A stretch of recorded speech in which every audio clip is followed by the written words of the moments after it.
Good morning, everybody. Happy Friday, and welcome back to Ok Aussie. I'm Matt. That's Dyan. Hi. And this is what she does when we're not vlogging. Just chilling, relaxing. Knitting. Away, apparently. Hey, Granny. Not a granny. What do you mean, not a granny? Not a nana. Not a nana? Not a nana. Oh, my goodness me. I'm a free-range chicken. Well, we know Alright. that already. Do you like my pouch for it? Anyway, I'll put this away because I'm It's doing progressing. good. It's look at this. You Look at started this yesterday. This is for you, son. You're welcome. Willow the Yeah, Ragdoll. And I have to make it as big as the old. We the worked that out. It rules. has to be 3 meters long at least. It's the rules. Challenging Anyway. at best, isn't it? Boom. Ooh, Ooh, sorry about I that. wanted to show the people something. Okay, what was that? Because your story... Oh, yeah. Is it the local Dyan's story. Disability Expo? Dyan's story is actually out and about at the local Disability Expo, Yes. which is on today and tomorrow at the Yeah. Perth Convention Centre. This is the Disability Connect Expo. Many tens and tens and tens Lots of of people thousands go of people because were it's going. very good, guys. So Hundreds of yeah, displayers. I hope some That's of a you word for it. went because probably by the time you see this video, it's over. But I hope some of you Yeah. went. No matter what state you're in Australia, empower yourself. Okay, that's what the NDS is about. Go to the expo, choose some like providers, equipment, whatever, to make your daily living equal to normal people. Whole range of things there, from respite at farm stays That's to what I'm looking for. nursing supports to OTs That's to what I physios to neurocognitive treatment. I do need that too, but the problem is I don't really want to push the exercise with this. But Correct. I need to correct my ataxia. There's I payment, don't think I payment can, but I'm providers, gonna try. plan managers, OTs, the support group, Yep. so many different things, let alone the actual products. And of course, a lot of squishy toys. What do they think? Everyone's autistic? It's not the case. It's the buzz. But basically, yeah, they give you fidget toys. It's like, guys, like all you're drawing in is probably only the autistics, because probably the other ones are going, what's that? I don't want to play with toys. Marketing Anyway, 101. I don't know what it's like to not be an autistic, so give me a squishy ball. I'm like, oh, thank you. And distracted. And there you go. Anyway, Your ribbons turned out very nicely, Sir did if I them may for say me. so myself. That's why I'm saying it. I know. But basically, this is a Q&A slash, whoa, that was lucky. This is the one with the silicone safety Yes, protection. safety check for dyspraxia. So that's for me, For but us you with just did autism. it. I know. So basically, Clumsy man this is a today. Q&A. Sorry. This is a Questions and answers. well, it's to look at the downside of autism because I'm very positive about it, and I will always be. Yeah. But I do want to share the negative side because someone may need to hear it. Someone may need to. Someone might be going through the process of Well, it's a being neurodifference tested. first and They foremost, might isn't be it? looking at their child and going, "Are they autistic?" Because there's problems happening with their development, etc., communication. This is for like validating anyone like me that grew up autistic for quite a decent part of your life, and then finding out and going, that's why all that was like that. So yeah, this is kind of like an interesting, and then to like halfway through we're going to bring in, Sir's got this amazing theory that he wants to bring in, which look, it's relevant, but guys, just know I don't get caught up in I don't like to be this educational on autism thing because I don't think I could do it justice being so autistic. I think that you're in it. I'd probably get it wrong. Yeah. So I prefer to show you the anecdotal version Well, I think because that's a good way I of think doing that's it. helpful because anyone can look up autism symptoms and Okay. go, oh, okay. But you need to see some anecdotal people. So You're hi, it. my name is Dyan. I am a 50-year-old autistic. Yeah, female autistic. Female autistic. Yeah. Okay. Who doesn't always function that highly. If she functions at all. It's true. In fact, your executive Forgive functioning me, Father, for I have sinned not- many times. not that good at the best of times. I don't operate. I think you missed a piece. Well, actually, There's a puzzle piece missing for me. yeah, which is where Or that more than one puzzle name piece. or that icon More than one puzzle piece is used as missing the for logo me. has come into play. Because 22q is the DNA 22q, autism. the chromosomal disorder, which is the actual umbrella term that Dyan's got as a diagnosis, and it also explains why she also Lots has of puzzle genetically autism, because Chucked out. with Imagine doing a 22q, puzzle. 44% Gap. of those people will have That's ADHD, me. and about 25% will have autistic, But think of this: you do a lovely as well as puzzle, everything else. and then there's this big gap in it. There's many pieces missing. That's frustrating. It is. That's what the doctors do when they look at me. They're like, I'm frustrated. Yeah, Anyway, because of the missing genes. But let's actually go start with with. the question. Let's start actually with monotropism, okay. if I can, because Okay. it actually is a good lead into that. Mono what? Monotropism. Sounds like a cyclone. Well, mono meaning one, I'm minded. thinking of tropical. One tropical. Cyclone? Well, no, we were talking about this the other day Oh, no, because it's one cyclone? to be all realistic, Explain. you are monotropism because you'll see this in ADHD, okay, but also it's predominantly around autism. So it's an individual's tendency to focus their attention on a small or singular number of interests at one time, with them neglecting or not perceiving lesser interests. In other words, it's a hyperfocus. Now, those names everything. could interplay.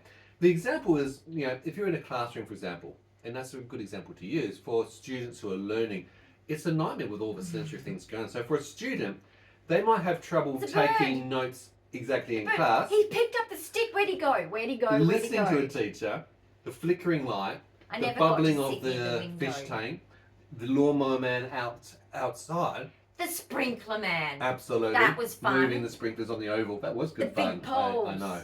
Many a times watching. Fun watching that. But it's also difficult to read a person's face and comprehend what they're saying with the facial blindness. All this comes into the distraction every time you theory. see someone you know, you're like, oh, hi.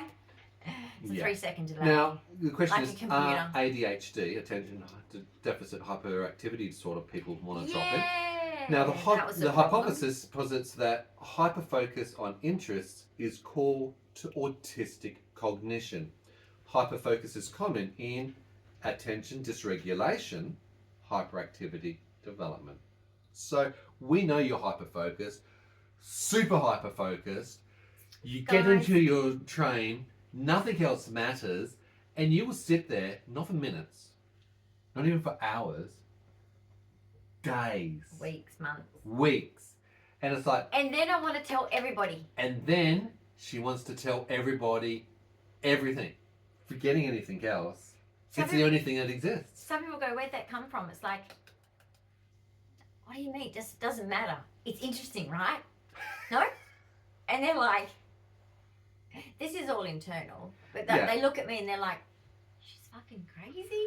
So this chick is fucking crazy. Where did that come from? And I'm like, I've been studying this. What the hell? It's just like, I don't know. I don't belong here. We're an alien force. Okay. From another planet. Take me home. E.T. go home. This is why I don't have many friends. Hey, you know why? You've got the device to do it, Because I'm E.T. so focused on what I'm doing.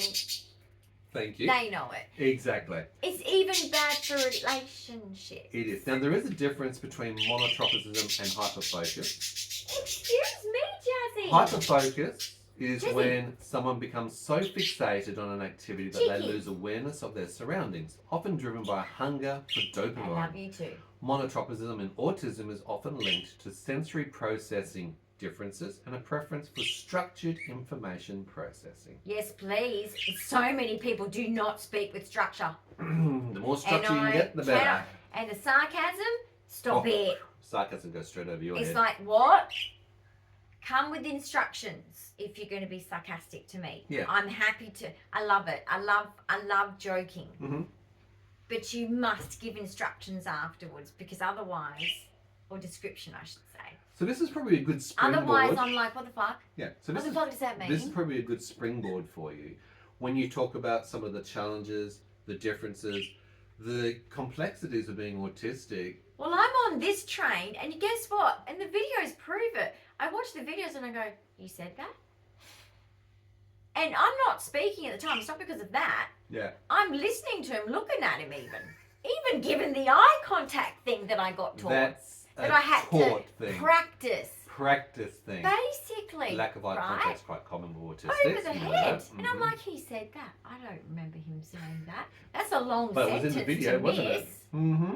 I'm sure That's I don't because your have that brain's- many absent Your brain's seizures. switched off from that and is going, oh, I'm focusing I don't have on that many absent Yes. seizures, so it's not that. That's not an excuse. Mm-hmm. Yes.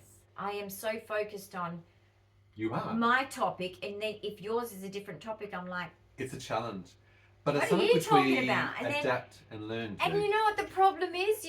You might be saying, well, just hang around the autistics. Oh, yeah. But then they're focused on their thing. And if it doesn't match, Bingo.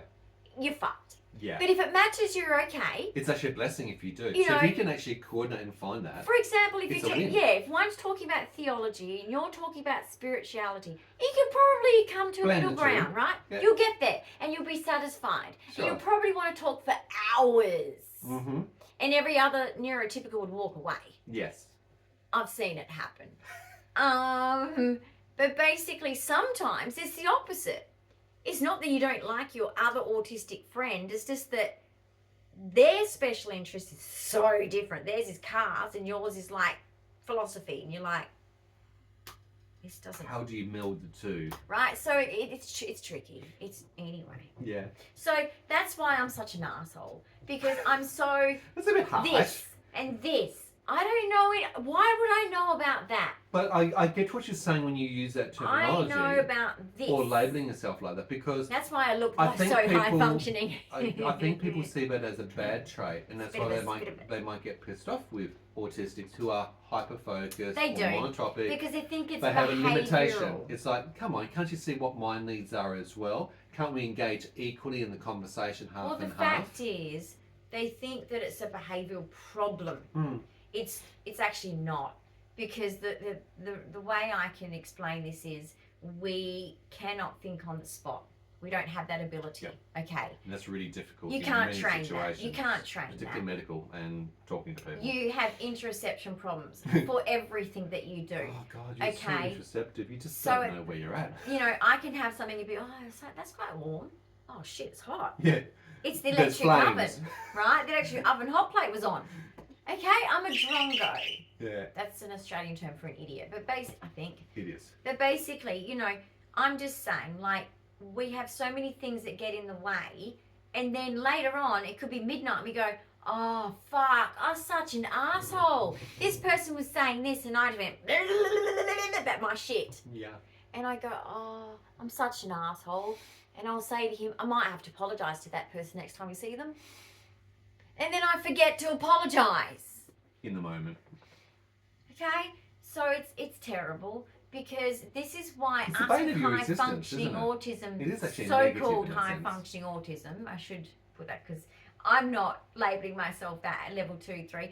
I am telling you that I get labelled high functioning, but the problem is with that is you don't see me But that's the not perception. functioning. That's a perception Right, of I don't function what people well. see. When I go out in a group of normal people, How'd you go? let's say you just random, like in psychology, you have a random group, Sample, right? yep, A okay. random sample, exactly. And I step into that random sample. Yep. They'll go, what the fuck is wrong with her? Mm-hmm.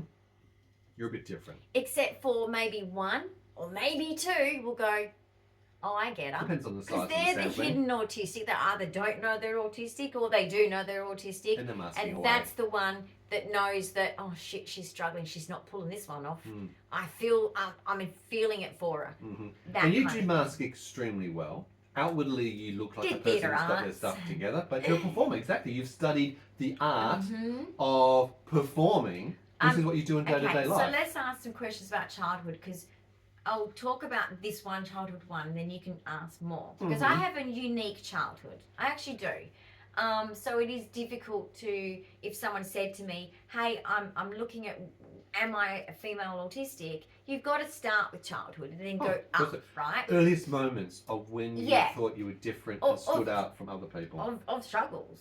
And basically, for me, what was the topic before I started that? It's going to be one of those days, isn't it? Might be lucky oxygen. Like your oxygen? No, Oh, at that's the good. moment. Yeah, But basically, what did I mean? No, it was something about. This is how as a kid. Yeah, I can just see the cogs turning. The smoke's coming out of the ears. She's on her monotropic focus at the moment. You've lost it. We're back into the start again. As a child, earliest moments, autistic. Yeah, but there's also one that. specific example I was going to give, and it was a topic we were just wrapping up on. Oh, acting. Acting. Okay, so basically, guys, I used to. God, it makes me emotional. Stop. Don't get emotional. It's just a questionnaire. When I was a little girl, because of always being, I grew up in a family of high etiquette and manners. And I'm talking, they were a must.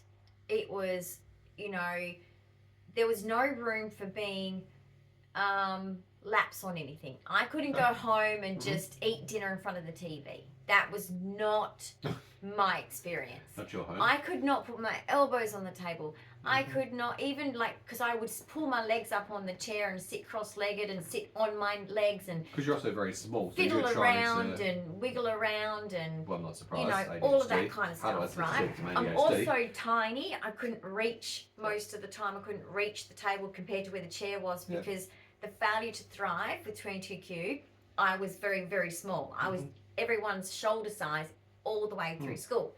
So basically, etiquette and all that. So I was always told off for not speaking, behaving the right way. It's the opposition to being a person who's got autism and ADHD. Correct. You're trying to tame the I don't even untameable. know what to do. So my brother just picked it up, and I was always like, because he's not autistic. Superpower you got, dude? How did you know? Because he's only 2 years older than me, and I'm like, how do you know? And he would guide me through. So that's kind of a bit of a cheat thing, which look, it's good and all, but it's not good at the same time. And in my era, we didn't get the proper therapy. If you have siblings at we the had same time. informal ABA by our parents. So my mum would coach me through it by saying, right, it's Sally's birthday. Here's the present. Knock on the door hard because normally your knocks can't be heard. So knock hard on the door, and when you get in, you go straight to Sally and give her a present. Say happy birthday. Don't eat too much of the food. Just eat, get yourself a nice plate. I had to be so social storied through it. Even then, and my mum was a free range chicken raiser in a way of bit extreme, she'd leave. Okay, so I'd stand there at a birthday party behind the parents. You know how the parents circle around the kids doing whatever they're doing? Yeah. I'm behind the parents. You're the extra layer back on that concentric circle. I'm behind the parents. I didn't eat. You're outside the huddle. I didn't eat because I didn't know what to do. So unless there's a very vigilant parent who's keeping an eye on the children who goes, let's try and bring you in. Some did. Yes. And I'd be like, and they'd get me the plate. So literally they'd give me the plate and I just go like this. Do I do it with and this they're thing? like, oh God, this child's real fucked up. So they'd get the plate. Yeah. And they'd go, would you like some of this? And I'd be like. Because remember, you were selective mute until pretty much 12 years of age. It was such a nightmare. Particularly to people who are not in your family. I could not speak to non-family people. Yeah. And I would only speak to the 1 or 2 friends that I actually truly had as friends. Yeah. But that's lower primary, like as in primary. Because after that, I was pretty much free range chicken. I just go around to every person and have a little snippet of because I couldn't actually have a proper relationship because probably monotropism. You just brought up the free range chicken, and I'm going to redirect you here a little bit. I was a dancer. That's all I did. Okay, you don't have to socialise when you're a dancer. So apart from the performing and acting and how that's helped you, you talked about the free range chicken component, and we bring that into a lot of the free range attitudes and beliefs of being a hippie, which is what your family was, I grew up and in. also the location of the town. I wonder how much that also helped to mask your autism into a community and give me a great which environment. was literally free range. But then the opposition it's a great to that, environment, but it's not a great going environment. from that freedom into more structured, the city when you had to move or go backwards and forwards. What was the difference there for you? So basically, oh my gosh, being in the country town I grew up in was a hippie town, very popular town. It's not a typical country town that's rough. It was very refined. They had a this is lot. in Denmark, down south of the Western Australia. Perth, Very beautiful place to live. I had an amazing life down there. Also put on grubs for a short time, off and on, and I had an amazing experience. People lived there self-sufficiently, so they were doing it before this new age self-sufficiency thing, off-grid.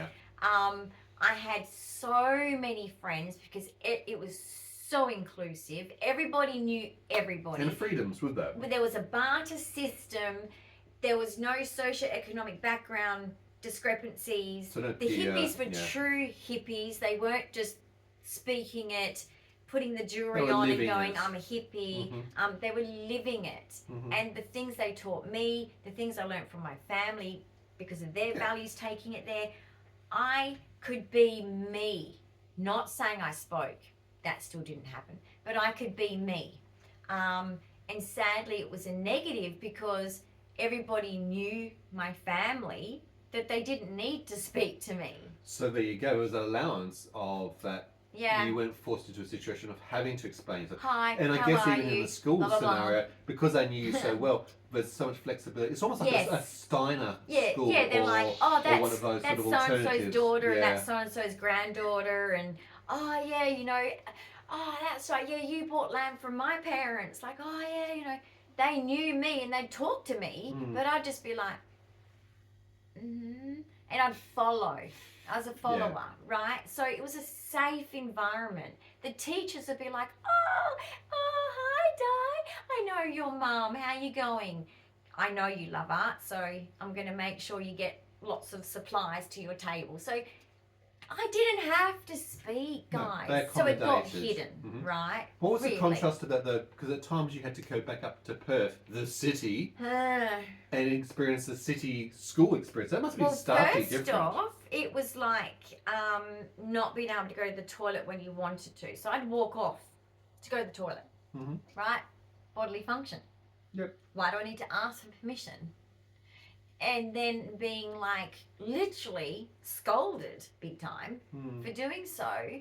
And because of that, naturally started wetting myself regularly at school.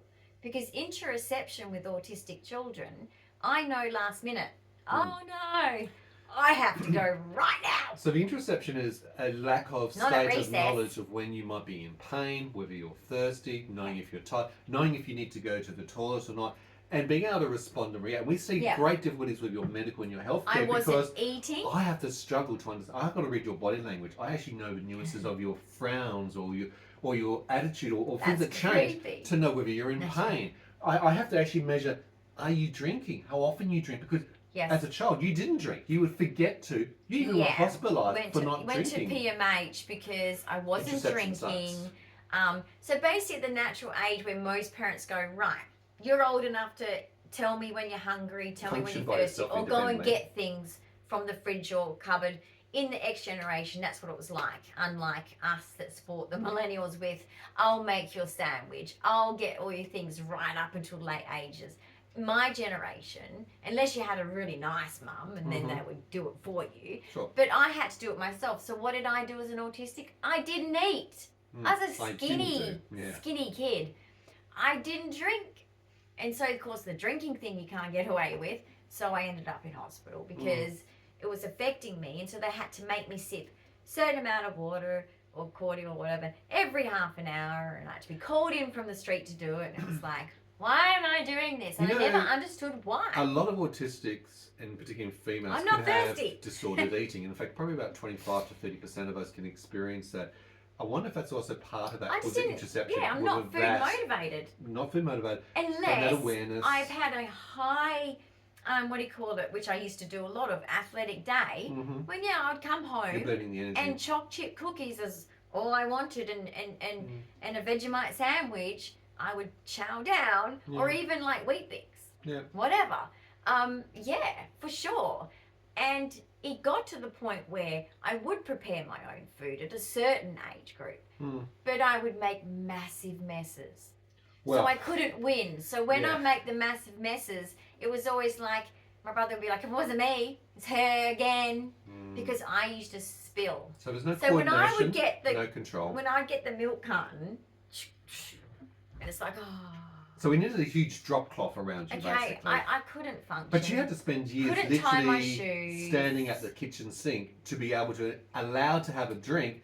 That's because right. it could be contained to a specific wet area. Not on the dining table with the lovely doilies and the lovely pretty things. Which and is very different from the experiences of the other children or even your sibling around you. Yeah. And you must feel very ostracised because of that. Yeah, because he was right next to me everywhere we went and he could drink at the table. And I'm like... And then when they let me drink at the table again later, the cup was this big and it was filled to this big. Very, very controlled. You mentioned... And when I pick it up, they all go... Yeah, because there's caution around you.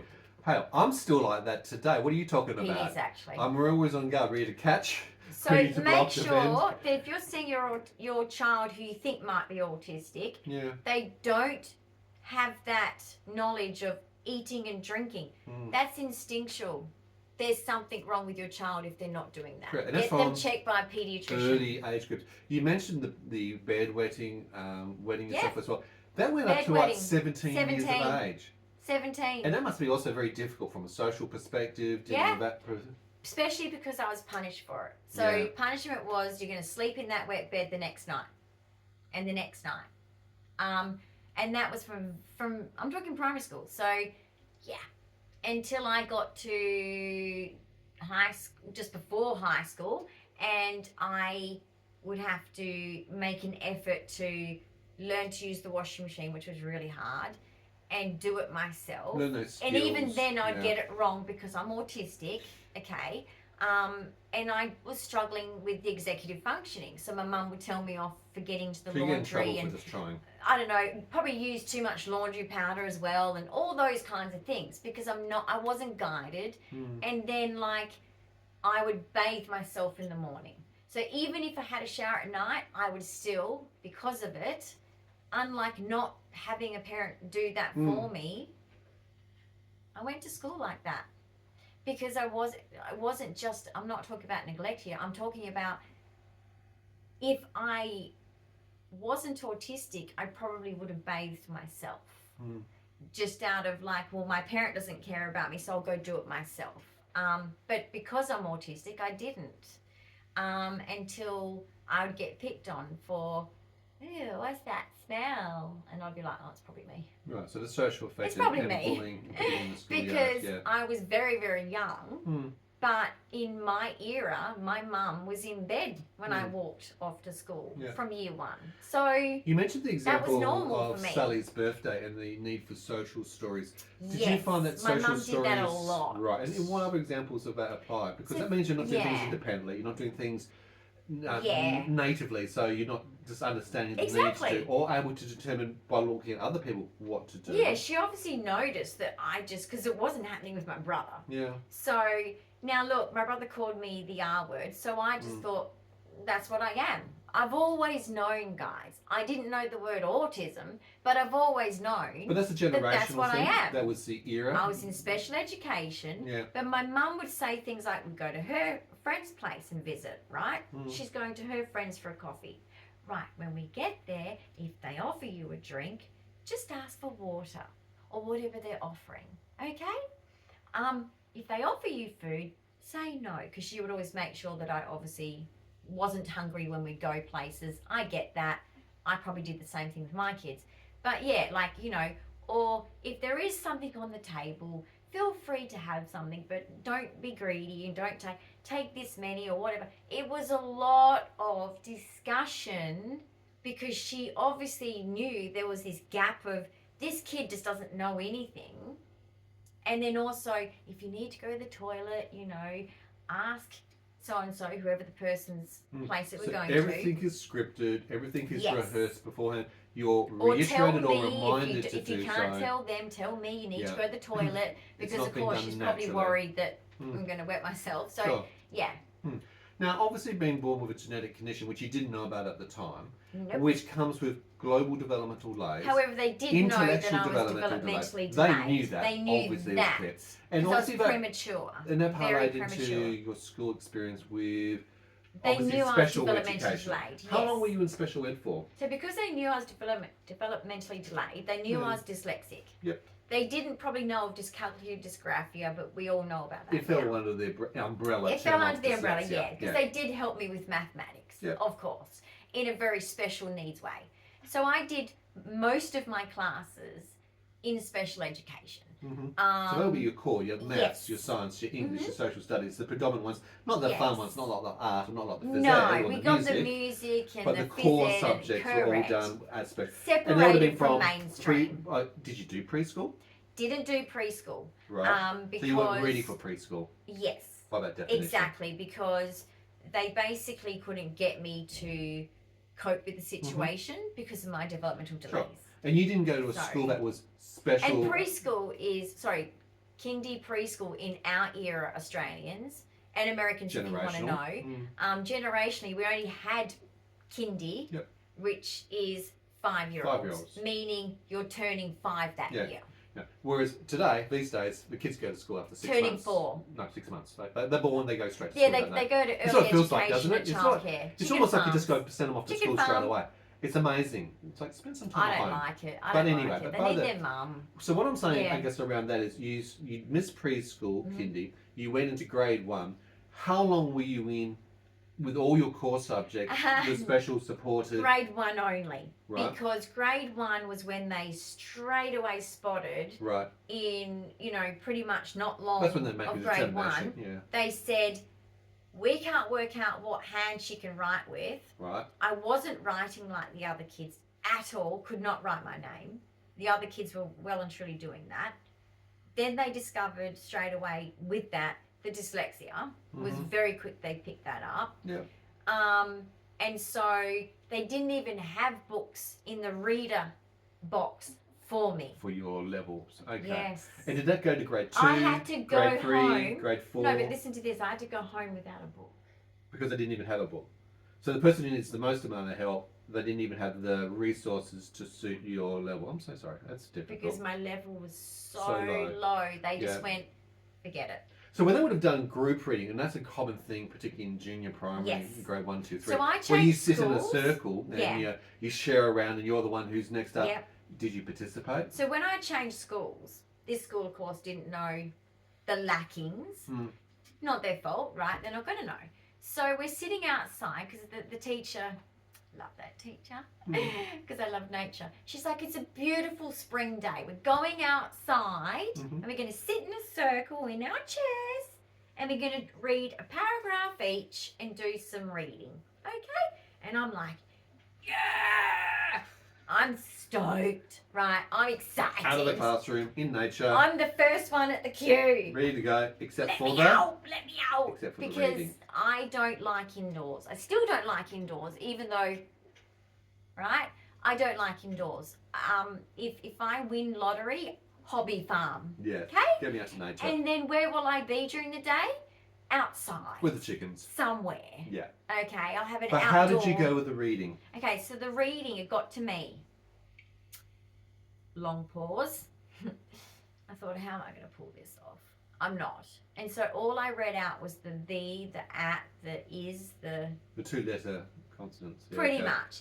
And so she just said, I said next, and she called the kid next to me's name to read. Okay. Next minute after that, big meeting at the school for my mother. And the next minute I've got like all this homework. And my mum was supposed to help me. Okay, that wouldn't have happened. But instead of that, because my mum has the belief that you should learn. I'm not here to teach you. The school has given you this, you should know what to do. So she would put me in my room. And of course, what happened, I didn't do it. Sorry, that's my pet. It's very squeaky. You've got to get a maintenance onto it. But basically, I couldn't get it. And I would have meltdowns. I mean, I pretty much had a meltdown every day of primary school. But meltdown. And I would bang my head. I would bang. I remember banging my head. I remember banging the books. Because of the times tables, of the English, of the clock. The stupid fucking clock. I could not read the fucking clock. The analog clock. And you know what? I was at my Nana and Pa's and for a holiday, and I was trying to tell the time, and my Nana was going, "What are you doing?" And I'm like, I'm trying to work out the time, Nana, because it was an analog clock. Mm-hmm. And she says, "Oh, well, it's this time." And I said, "Oh, thank you. How do you know, Nana?" And she taught me within 5 minutes. Wow. Of just standing there. And it was she had a big grandfather clock. They love their clocks. Both my grandparents had a massive, awesome. Of course, the grandparents. I mean, the cuckoo clock of bloody annoying. Pa Kettle. Clocks, yep. Everyone was happy when the cuckoo clock was gone, except for Pa and me. Maybe some others, I don't know. But I love the cuckoo clock. We are cuckoo. Mm-hmm. That's the joke of the Kettle family. Yeah. But anyway, like 5 minutes. Mm-hmm. Because she took the fucking time. Yeah. To teach one-on-one to work out how you one-on-one. and she could see where I was going wrong. Yep. And she was just That's kept what the talking. difference of And my individualised Nana, learning this is my, actually both my Nanas are so elegant, like so calm, so controlled. Yep. So, like, they speak like they're the queen. Yeah. Refined. It got through. But here's the question. I think I asked this at the very beginning. So obviously you were in developmental delays because of being born this way. So you were in supported education, which is small educational groups. problems. They do pull you out of the mainstream class to do that. So you've got a little cluster of people, or sometimes it's one-on-one. But you would have done in grade 1, 2, 3, 4, 5, 6, maybe up to even grade 7. Grade 7, they put me into normal class. Right, because they're getting you ready for high school, aren't they? Yeah, however, they would, like, I knew the teacher was watching me more, which used to annoy me because it was like, don't leak it to everyone. I'm trying to pull it off here. I'm trying to mask my way through. But she was very, I'm getting you ready for high school. Anyway, I loved her. She was firm but loving, if that makes sense. She was absolutely, and that's how I was raised. Firm but loving. I think it's a great combo. I mean, the books say it. Yeah. The books say but the firm but is, loving. For this transition. But no, she's in politics, man. Yeah. Politics.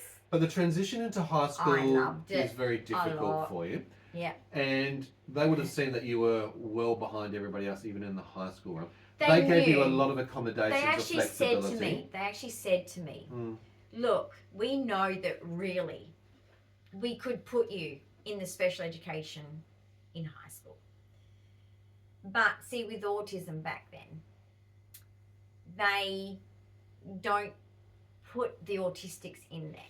Do you know what I mean? Yeah. They didn't consider it much of a disability, which is terrible, guys. This is why the X generation, we suffered. Yeah.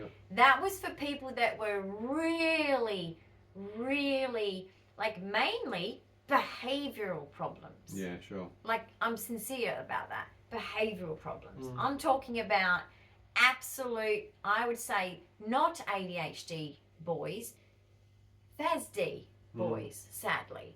They were out of control. Fetal alcohol syndrome. Yeah. So anyway, basically, they said it's just, we think it's better off that you're in the main part, but we will support you the whole way. And I had a different experience again. So they would always be mindful that, you know, I would get extra chances, extra conversations. I could walk out of class whenever I wanted to. Which is good to be able to self-regulate and they would stop slowly, knockdowns. they would be gentle if I would just be like, but you're the geography teacher and you should know about clouds to this level. I don't understand why you're teaching geography. Instead of punishing me, they didn't. Because they knew this kid is not doing it to be... It's very open and honest and direct. To be like, what do you call it?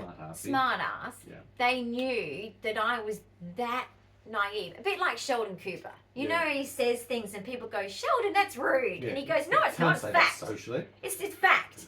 That So, was me couple at of things. high school. you stepped out of high school at year 11, but you actually left with really sub-primary school level grades. Year 7, English and maths. Okay, so that's So my step auntie, who was a TE English teacher, got me to, she said, initially she was going to do year 10 level, then she was trying to get to year 12 level, which we kind of went somewhere in between there. So this is private one-on-one tutoring with you every week for a long time, just to get your skill sets and levels up. Absolutely. And then TAFE. The interesting part is, out of all that primary school and high school, you never went to a specific autism school. It was never a disability but school. Denmark This was mainstream district immersive. was kind of that because I got to be me. And in fact, the amazing thing of my childhood is that at Denmark, it was almost like, and a lot of famous people have come out of Denmark, here in Hollywood, everything.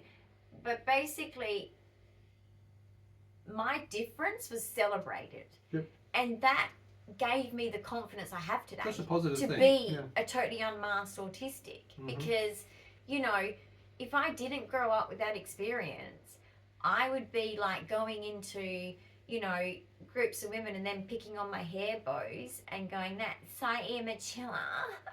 Like, oh my God. Okay, like those types of women that are, fake plastics, neurotypicals, trying to be really fancy. So I'm so mature. So on that, my question's quite simple. I don't fit in there. But I'm okay with that because of that raising, because I celebrate now in myself the difference. Okay. I'm not ashamed of it. Do you feel that we've made accommodations for you to succeed in our home, in our lifestyle, in our relationship, to be the best you that you could be? Absolutely. I think, sadly, it's sad that with raising our children we didn't have this information, because I think that the person I am now is so much like more in the flow, because as you can imagine, and this is not said to make anyone feel like, oh, I shouldn't have had kids or I didn't want to have kids. Don't ever think that. But the fact is, I am a person that should have been told, hey, I don't know if you can do that, like drive a car or have children. Fact, guys. And I'm not saying that to say that I regret having children. Not at all. I'm actually grateful, but I'm just saying, if I was an autistic now in a different era, they'd be recommending that, because it's true. I'm not saying that my kids lacked anything because of it, but I will say that they would have had a mother that was probably a little more stressed, because I was very autistic. So the sensory overload that I had to go through to be a mum, don't think that I did it. I used to go into my closet and cry 5 times a day when they were 0 to 5, okay? I did not cope. The fact is, I did the right thing for my children, but I did not cope. Does that make sense? I don't believe I failed my children. I think all parents have their flaws and struggles, okay?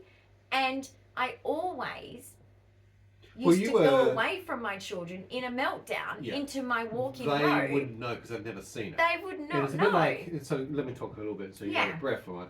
There's a couple of things here. You've also got extreme health conditions, apart from having autoimmune, physical as well. 22q is coming out at 18, having obviously Epstein-Barr virus, leading into post-viral syndrome, leading into ME/CFS, which is myalgic encephalitis.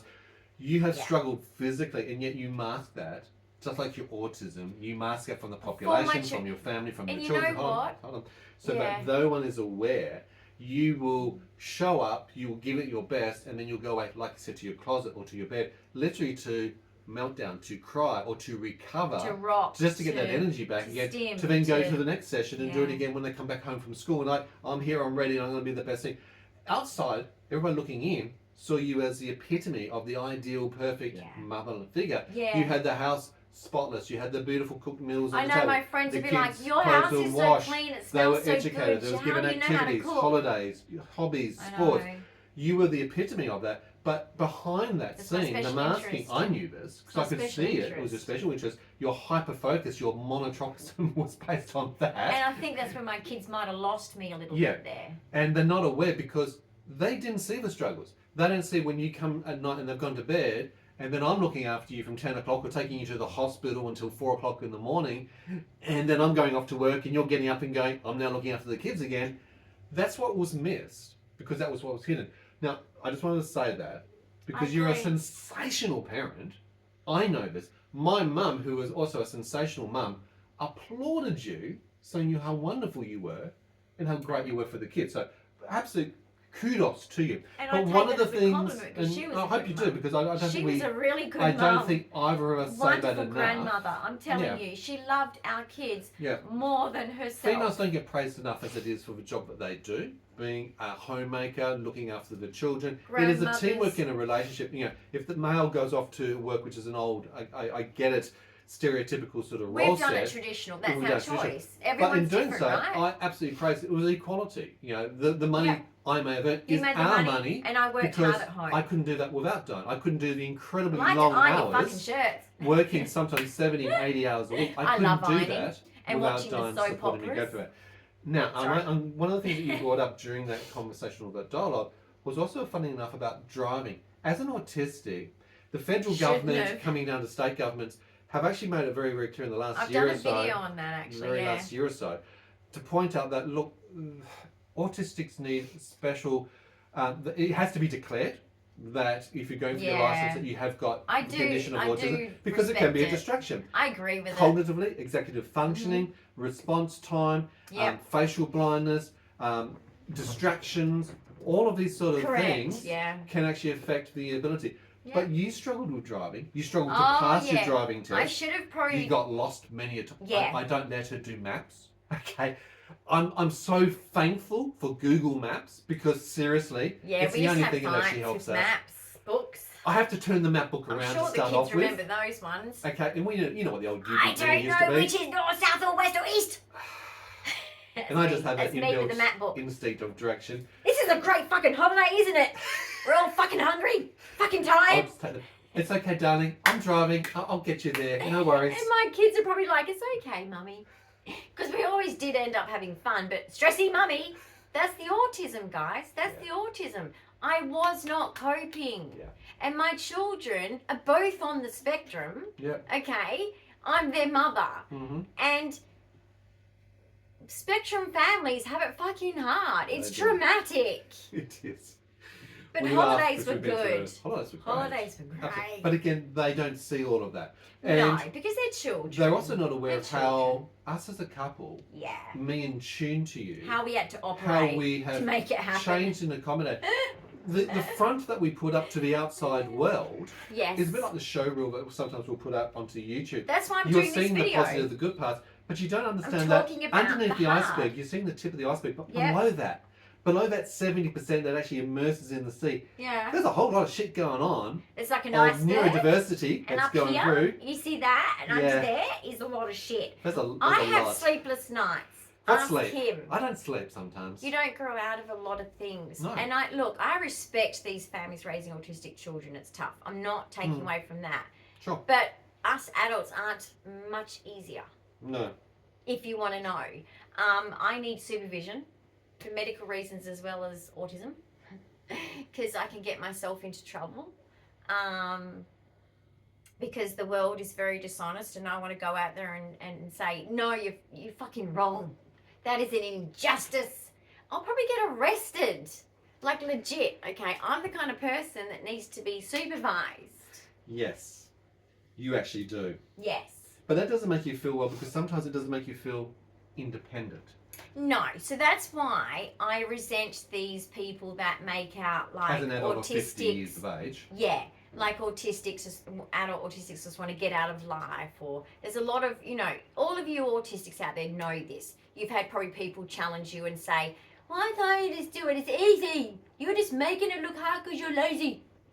It's really, really nasty. And I'm so sorry, guys, that you've had it. I feel sad about it because I have beat myself to a pulp in my lifetime at not getting it right for this kid, that kid, out of all two of my both of my children, because yes, I find it hard to know what they might need for everything. Now look, I was good at I read all the books. I knew how many calories they needed at what age group. Dr. Spock. I made sure they had extracurricular activities. I made sure that they were at level 1, year 1, 2, 3. I made sure of those. I made sure they had clean clothes. I made sure the house was clean. They had home cooked meals, not junk food.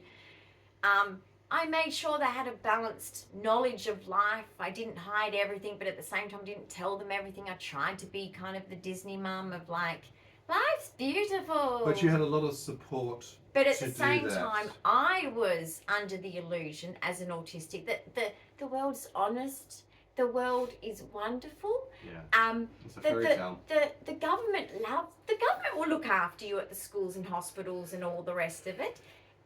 People aren't in prison because they're innocent. That doesn't happen. It's Australia. We don't have wars. We learnt about that in World War I and II.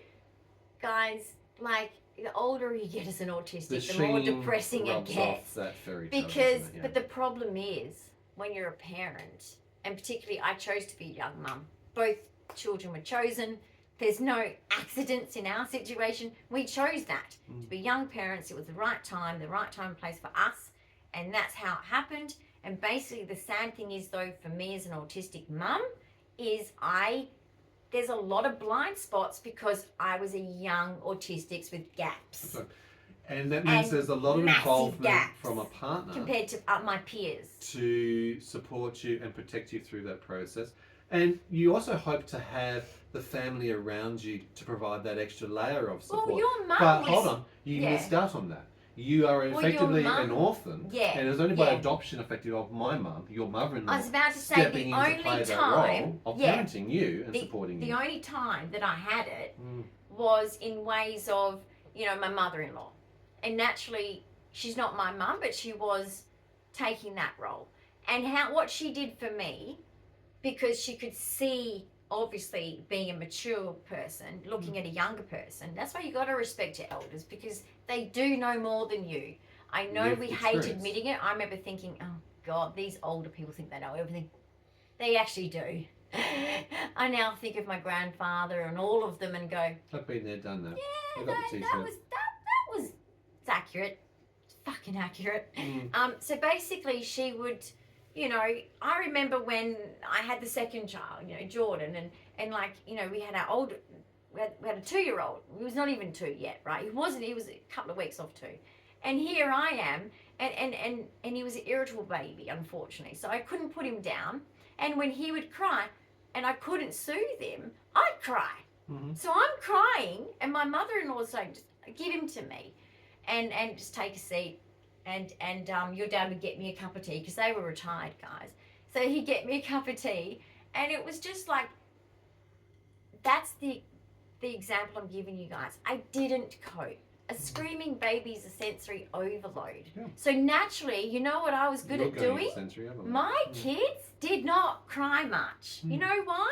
I worked out how to not make it happen or let it happen. Now, look, there were times when they were sick. You cannot stop a sick baby from crying.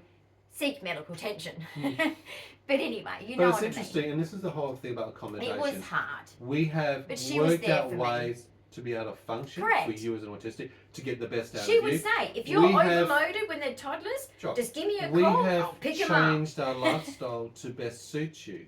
And like I said, even now today, if you look around, okay, this house, we have people who come into the house, and sometimes I make a joke to me, it goes, it's all very pink in here for you, isn't it? It's like, yeah, it is. It's great. It's got glitter, it's got sparkles, it's got Disney. Did I not balance the masculine?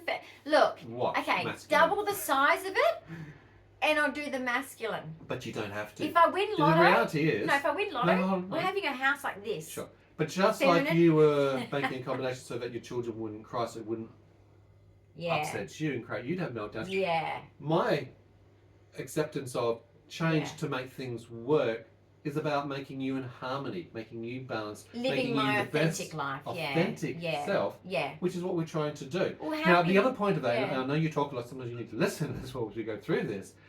Part of this conversation here is I was trying to say the circle of trust around you.